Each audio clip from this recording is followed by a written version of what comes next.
Slime Janitor. A literary masterpiece by Hamm. Slime Janitor couldn't remember who gave him the key. Probably one of the few co-workers who wasn't constantly annoyed by him. Regardless, the break room key was one of his most precious possessions.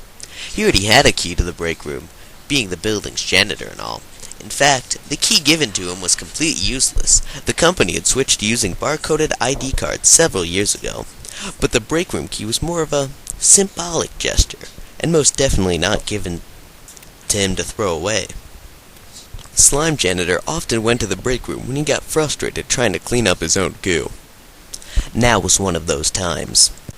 It was truly a sight to behold, the break room. It contained several normal office appliances: sink, microwave, fridge, vending machine, nest of spiders, framed portrait of Ringo Starr, etc. But the majesty of the break room lay in the enormous stained glass window on the south wall. This window appeared to be the source of the company's financial problems, and why they hired a living pile of sewer waste as a janitor. It was installed upon the insistence of William J. Business, the company's founder and resident senile old man.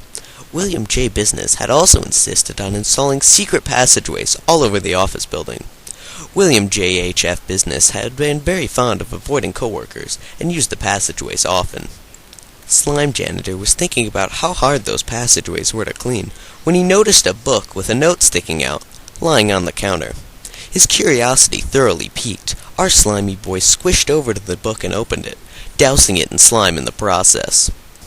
He then read the note aloud. "Stop touching my books. Love, William J. H. F. M. Business." It was not worth the amount of slime expended. Speaking of slime, Slime Janitor looked down to realize that the book was covered with the stuff, and William J. H. F. M. B. Business would surely know that he had touched the book. This was a disaster.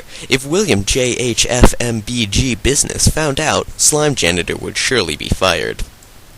Thinking fast, he rushed over to the sink mentioned earlier and filled a bucket with water. Our goopy hero then hurriedly sloshed back over to the book and dumped water all over it. He repeated this process several times until the book was slime-free and soaking wet.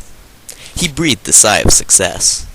Well, not really breathed. He doesn't breathe, but he opened his mouth and made a sighing motion. Suddenly the door burst open, and a muscular man with a black, hastily stitched executioner's mask entered the room with a cup of coffee.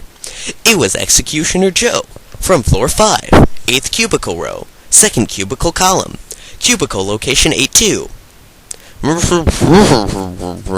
Joe muffled from under his mask.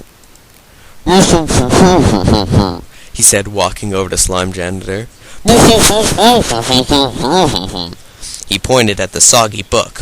Although he couldn't understand what he was saying, Slime Janitor got the point. William J. H. F. M. G. B. W. S. X. Y. Business would surely know someone was messing with his stuff. Joe explained as he put the book in the microwave.